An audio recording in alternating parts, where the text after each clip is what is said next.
Bonjour à toutes et à tous et bienvenue dans Histoire de notes, un podcast créé par la classe d'histoire de la musique de l'Académie de Braine-le-Comte. Je suis Julien, votre hôte, et chaque jour on se retrouve ici pour découvrir des sujets bien précis autour de l'histoire de la musique. À l'occasion de ce premier podcast, mes élèves vous proposent une série d'épisodes consacrés à Pierre Boulez, en hommage à son 100e anniversaire. Dans ce 7e épisode, Romane nous fait découvrir l'IRCAM, cet institut fondé par Pierre Boulez où se rencontrent recherche musicale, innovation technologique et création contemporaine. Que vous soyez en route, chez vous ou en train de faire une pause, merci d'être là. Installez-vous confortablement, ouvrez grand vos oreilles et c'est parti pour un nouvel épisode de Histoire de notes. Donc parmi les grands moments dans la vie de Pierre Boulez, on peut citer la création de l'IRCAM. Donc l'IRCAM, c'est l'Institut de recherche et coordination acoustique musique.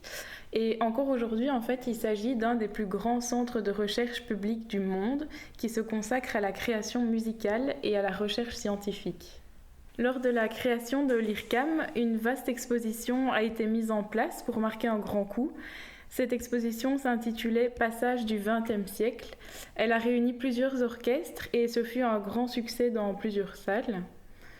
En 1977, lors de sa création, l'IRCAM était dès lors une vitrine d'excellence.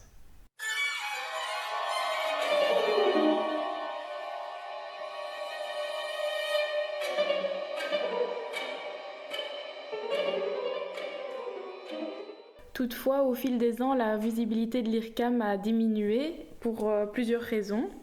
Donc, il faut savoir que l'IRCAM avait pour objectif initial d'être divisé en 5 départements, 1 ordinateur, 2 électroacoustique, 3 diagonales, donc c'était un département qui coordonnait les différents départements, 4 pédagogiques et 5 instruments et voix.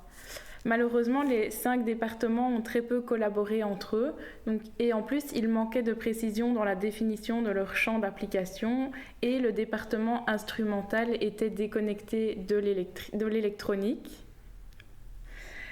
En effet, l'IRCAM était méfiant vis-à-vis de la technologie, alors qu'en fait, il aurait dû s'y intéresser de plus près au vu de son importance dans de multiples domaines, notamment en musique. Encore aujourd'hui, l'IRCAM continue à créer et innover afin de réinventer la musique ou en tout cas de la faire évoluer au rythme des changements sociétaux et technologiques que nous connaissons.